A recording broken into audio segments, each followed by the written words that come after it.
agricoles sur le territoire de la capitale nationale et de la ville de Lévis. Cette conférence est présentée par M. Bruno Labonté de la Communauté métropolitaine de Québec.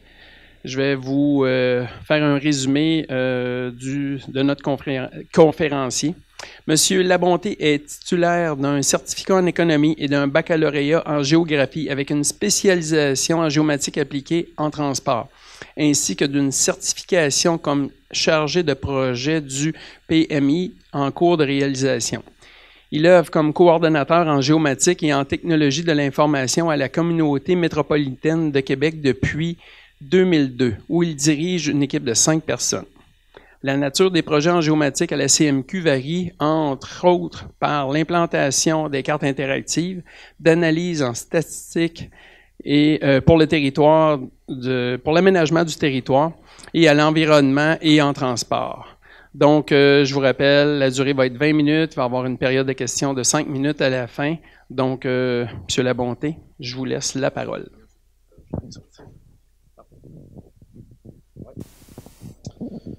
Bon, mais bonjour à tous. Je vais essayer de rendre un sujet un peu plate intéressant, c'est-à-dire un inventaire des friches agricoles sur le territoire. Ma conférence va se répartir en 2 grands blocs. Un, je vais expliquer qu'est-ce que le Forum des élus. C'est quoi ce bébête-là? Parce que c'est un nouveau regroupement d'élus qui s'est formé dans la capitale nationale suite à la fermeture des crés. Et après ça, on va tomber dans le sujet lui-même pour l'inventaire des friches agricoles. Forum des élus, c'est quoi? C'est un regroupement de 17 élus qu'on a réussi à se faire entendre entre eux. Il y a même un élu du village Juron de Wendake là-dessus. C'est la région de la capitale nationale au complet. Fait que la MRC de Portneuf, l'agglomération de Québec, la Jacques-Cartier, la Côte-de-Beaupré, l'île d'Orléans, les 2 Charlevoix. Fait que ça commence à faire un immense territoire. Bien entendu, M. Labaume, qui aime toujours bien présider, préside aussi ce forum. Mais c'est un bon lieu de convergence. Il y a quand même beaucoup de positifs autour de ce type de regroupement-là. C'est un forum que j'appellerais vide. Ils n'ont pas de permanence.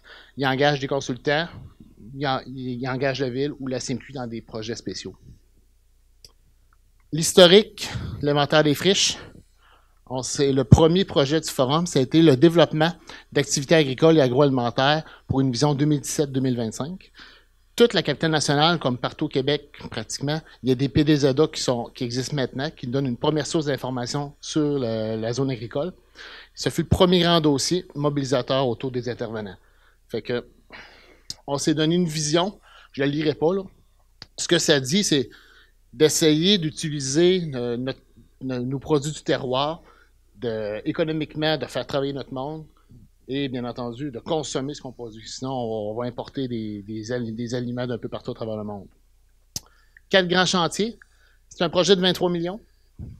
C'est sûr que le marché public, à lui tout seul, c'est 20-21 millions parce qu'il y a une infrastructure quand même assez gigantesque reliée à ça. 2 autres chantiers. Moi, c'est le chantier 2 que je vais vous présenter ce matin. Il y a le développement des marchés, puis la relève et entrepreneuriat et la main-d'œuvre, parce qu'en ce moment, on a parlé hier, je crois, sur l'heure du dîner, c'est vraiment un problème partout généré à travers tout le Québec. J'ai mis la photo ici parce que mettre tous des élus de différents endroits ensemble qui s'entendent sur des projets, ça n'arrive pas si souvent que ça. C'est quand même un petit tour de force, ça a même passé à Radio-Canada, la signature de ce traité-là, si je pourrais dire. Le chantier 2. D'inventarier les terres agricoles. Le 2.1, retenez juste l'inventarier, caractériser les terres agricoles et bâtiments. Fait que c'est vraiment ça ici. Pourquoi? Le but, c'est de savoir sont où les friches et de connaître leur caractérisation pour leur potentiel de retour à la terre. En ce moment, le 2.2 se fait même en ce moment.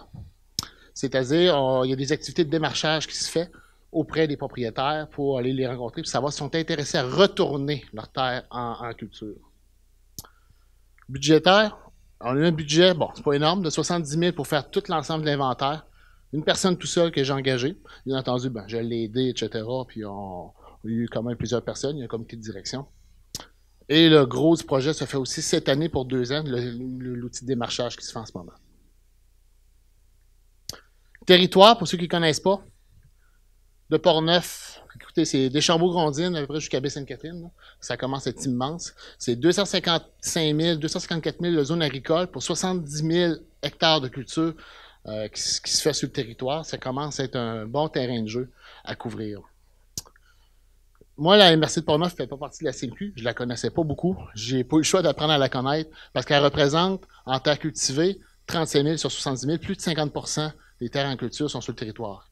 Eux, on se met 35 de leur terre en zone agricole qui est cultivée. C'est 250 km de long par 70 km de large.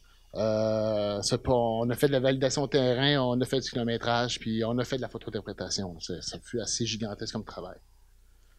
Il y a un comité de direction de spécialistes du domaine agricole, des gens de l'UPA, des deux côtés, Capitale Nationale, Chaudière-Appalaches, le MAPAC, des spécialistes de l'agence agroforestière. Beaucoup de monde sont une vingtaine. Moi, je leur ai demandé, je ne suis pas un spécialiste en agriculture, loin de là, de se doter d'une définition simple, compréhensible, un terrain situé dans la zone agricole, sans pratique culturelle ni entretien visible qui tend à évoluer naturellement vers la forêt. Je pense que tout le monde est capable de le comprendre. C'est mis des critères, pas d'activité depuis l'été 2012. Pourquoi? En photointerprétation ou en méthode automatisée, là, distinguer une terre jachère d'une terre en friche, herbacée basse, c'est pas mal difficile. C'est pas évident. C'est tout un défi. Fait qu'on a reculé dans le temps, on s'est dit, pas de pratique depuis 2012, pas d'entretien, non forestier. On a utilisé la méthode de photointerprétation qui était, à notre avis, la plus simple et la mieux documentée. Là. Je me suis inspiré d'autres méthodes à travers le Québec aussi qui ont fait ce genre de travail-là. Avant de commencer, on a retiré des zones parce que le territoire est beaucoup trop grand. Fait que toutes les espèces d'habitats fauniques, il n'y aura pas de friche là-dedans. Les aires protégées, les écosystèmes forestiers exceptionnels, l'éco-forestier lui-même, toutes les arbres matures, c'est pas de la friche agricole. Ça n'a jamais été cultivé, c'est juste dans la zone agricole, point. Les terres en culture de la financière agricole au cours des 5 dernières années, qui est la plus grande surface. Ça serait un petit peu ridicule d'assurer une friche. Il y en a qui le font, je ne suis pas sûr qu'ils le savent. Les îlots déstructurés, ça c'est, mettons, ce serait un lot vacant dans un lot résidentiel, fait qu'on n'a pas allé identifier une friche qui était là, avoir une pression urbaine un jour ou l'autre. Inclusion-exclusion, puis les terres situées dans le périmètre d'urbanisation métropolitaine, qui sont des poches reliées futures à une convocation résidentielle. Constat, ce qui reste, terre en culture non assurée, les friches, les milieux boisés. Ce que ça donne au niveau d'une carte, ça c'est l'ensemble de la zone agricole au complet.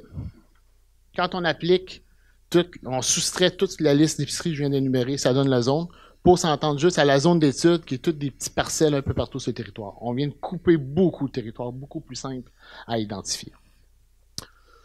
Nous ont demandé de caractériser tout ça. J'ai dit c'est beau, mais ça va être avec des données existantes. Fait que cadastre matricule, pas le choix, pour identifier le propriétaire un jour. Potentiel des sols, la pédologie, les paysages, les types de friches, savoir quel type qu'on a, si c'est de l'herbacé, l'arbustif, l'arborescent. J'aurais demandé c'est quoi pour vous une herbacée, c'est quoi la hauteur, sinon on ne s'entendra pas. Ça a été quand même un petit débat par les spécialistes, et bien entendu la notion de pente moyenne. On s'est fait une planification. Au lieu de faire une carte interactive, on a fait une carte papier. André, tu peux commencer à distribuer. Fait qu'on a fait un gros atlas papier, plus simple à consulter, parce que l'objectif, c'est de faire le démarchage sur le terrain. C'est pas tout le monde qui a des iPads, des affaires comme ça, puis se connecter. Quand on a une carte papier, ça fonctionne. Fait que différents tableaux, on a sorti des statistiques, rapports méthodologiques, tout est dans l'atlas qui est distribué en ce moment. La photo-interprétation, comment on l'a fait? On a bloqué notre échelle environ au 2 millième partout. On a commencé à numériser, identifier les friches. On avait pour ça beaucoup de photographies aériennes, multitemporelles. 79 qui est pas mal le début. C'est 77-78 la zone agricole. 79 qui était la plus près. Puis des photos aux 2-3 ans sur le territoire de la CMQ. Hors CMQ, pour les MRC de Portneuf et les deux Charlevoix, on avait quand même 3 photos pour orienter notre œil et photo-interpréter le territoire. À chaque polygone de friche, on s'est mis une classe de confiance pour l'appréciation s'il y avait une présence de friche. Fait qu'on est sûr qu'elle est haute, on n'est pas sûr, on a le même moyen. Faible, faut aller sur le terrain pour vérifier si c'est bien une friche agricole. Parce que sur une photographie aérienne, même si elle est à 15 cm de résolution, prise en été, c'est pas toujours évident. Validation terrain avec photo géoréférencée. On a fait des petites cartes. Fait qu'au final, ça donne 1500 parcelles identifiées, plus de 4400 hectares. Les PDZA avaient identifié 8000 hectares. Pourquoi? Ils ont pris les données de l'écoforestier appliquées à un domaine agricole. Moi, je n'étais pas tout à fait d'accord avec la méthode. Là, on a pris les fiches agricoles pour l'agriculture. C'est pas du tout la même définition. La campagne de terrain qu'on a faite, on a recensé à peu près 400 parcelles. Écoutez, on a eu 10 erreurs de faute d'interprétation sur les 1500. Sur les 400, je veux dire, là, on a eu une dizaine d'erreurs qu'on a fallu retirer ou ajouter une friche. Ça a été quand même très mineur. Bien entendu, on s'en est tenu au terrain public. Terrain privé, j'ai pas le droit d'aller là, puis j'étais pas accompagné d'un inspecteur municipal. Fait que, puis on s'est rendu compte, toujours le même pattern. Toujours le même style de friche, peu importe ce qu'on était, c'est toujours le même type de végétaux, tout en pareil, peu importe la hauteur de friche, c'est toujours la même chose. Ça donne ça, un genre de polygone comme ça, là, qu'on a tout identifié. Les hauteurs de canopée. Fait que, une fois que ça a été défini par le petit débat, comment on a solutionné ça? C'est en utilisant le lidar. On avait une couverture quand même complète du territoire de lidar aérien. Mon problème, c'est qu'il n'est pas classifié selon les arbres. Fait qu'il a fallu aller avec une autre méthode. On l'a testé. Je pense que finalement, ça a fonctionné. Je vais laisser passer l'IDAR, il y en a eu en masse. Là.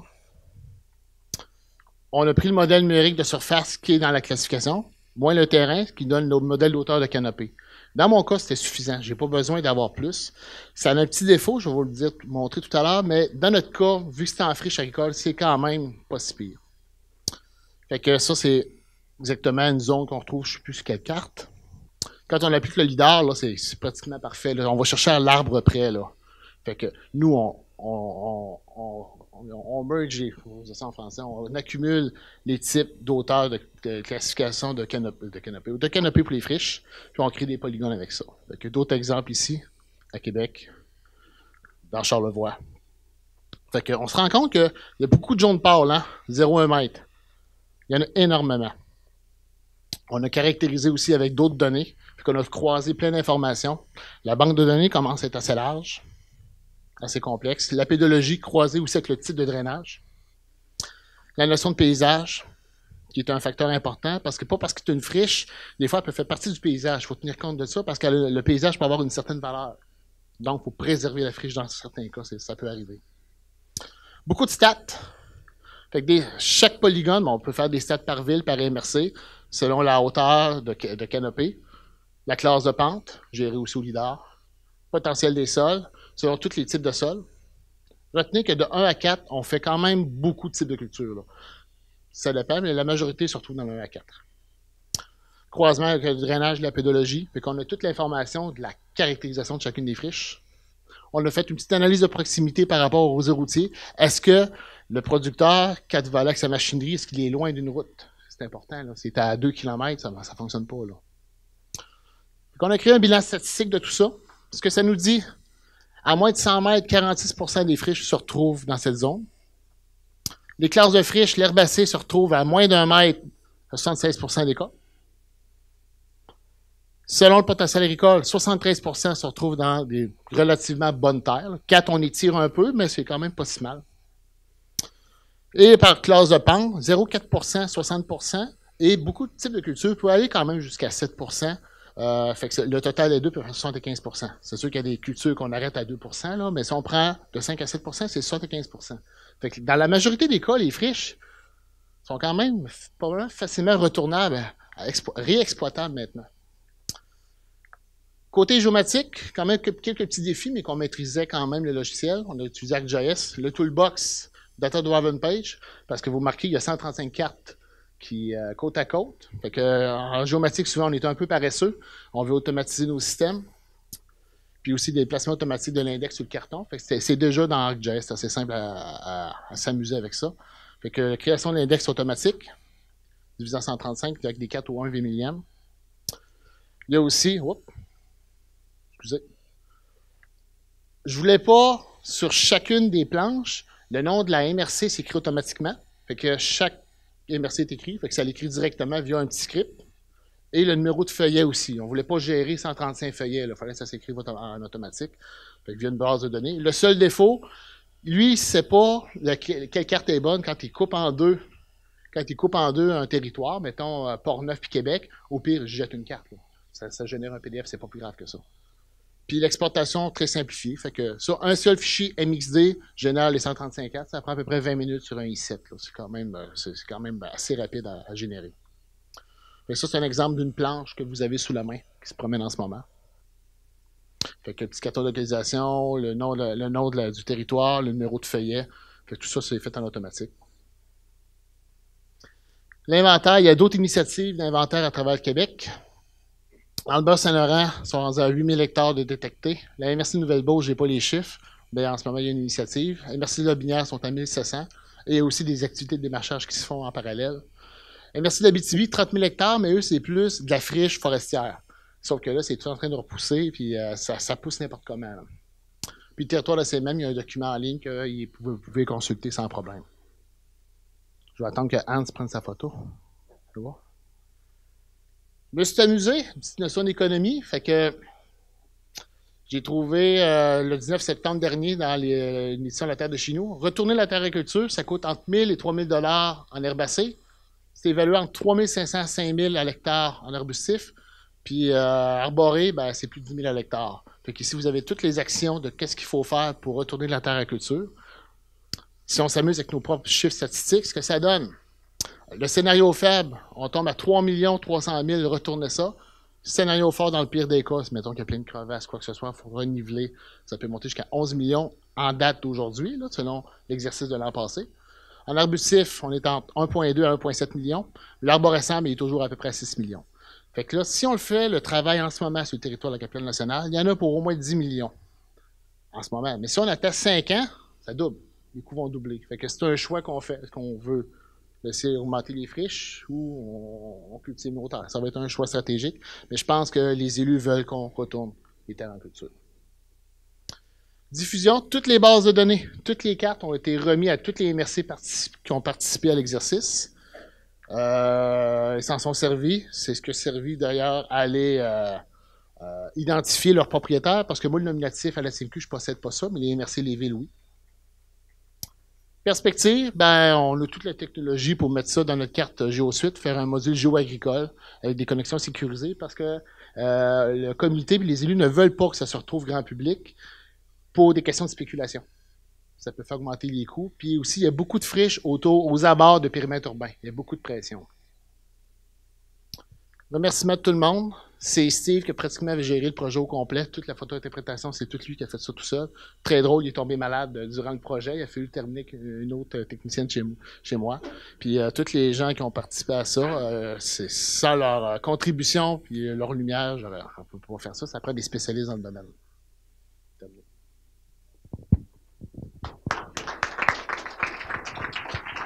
Merci beaucoup, Bruno. On va passer à la période de questions. Merci. Très intéressant. Le retour sur l'investissement, mettons des 10 millions à peu près là, pour défricher les terres, ce serait sur combien d'années que ça s'échelonnerait? Je te dirais, je ne le sais pas encore. J'ai trouvé ça dernièrement. Ça fait longtemps que je cherchais des chiffres. Le MAPAC avait même pas de chiffres. La CPTQ avait pas de chiffres. Je sais pas qui a des chiffres. Il y a un agroéconomiste à quelque part qui garde ça secret. Là, ça a commencé à sortir, mais on va commencer à pousser, surtout qu'en ce moment, il y a un démarchage qui se fait. Le démarchage est c'est quasiment rigolo. Les gens de la MRC Côte-de-Beaupré me racontaient la semaine dernière. Ils appellent un propriétaire. Le propriétaire vient tout croche. Il s'excuse. Là, on lui dit non, on n'est pas là pour vous juger. Là. On est juste là pour vous dire, êtes-vous intéressé à ce que votre terre retourne, votre friche retourne en terre. Fait que les propriétaires le savent. Puis à date, tous ceux qui ont été identifiés ont été à 100% de réussite de l'inventaire qu'on a fait. On a été très conservateurs aussi. Là. Mais des endroits où on n'était pas sûr. Regarde, on fera un exercice plus tard. Parce qu'une friche, là, c'est pas une donnée parfaite. Là. C'est pas une mesure qui peut se faire parfaitement. Là.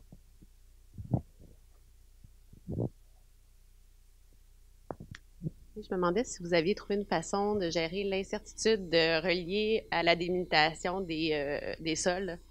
Parce qu'au fond, c'est des cartes normalement aux 20 000 avec une donnée super précise de friche. Puis comment transmettre cette information-là à travers votre cartographie, que ça ne soit pas nécessairement pris pour du cash. Des fois que cette terre-là, cette friche-là n'est pas intéressante, par exemple, de remise en culture, mais on sait que bon, il peut y avoir quand même des gros lags là, dans la donnée.